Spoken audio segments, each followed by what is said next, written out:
I'm still in Greece. Yeah, this is a typical Greece home. Just going to show you around.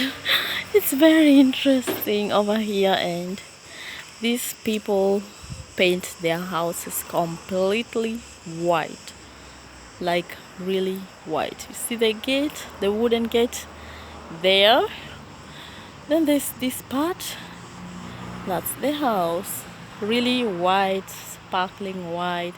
And then there are these plants, and right here is the olive tree. Wow, it's just beautiful. Look at this.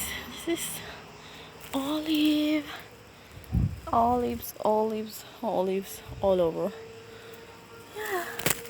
And guess what's here?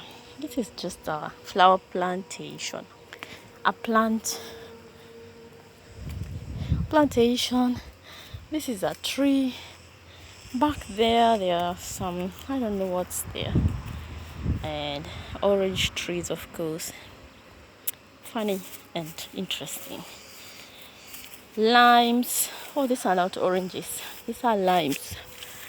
Yeah, it's so cute. Oh my god. Just feels like being home, you know? I love this. I love this. Wow. And those Kenyans maybe know what I'm speaking about. This is terere. If you know terere, that's what I have here. Plenty of terere. Sikieni kung'oa. Oh, na huko nyuma kuna zingine. Like lots and lots of them. And the ground is red. Just look. Amazing. Thanks for watching. Bye. As usual, it's hot and really hot.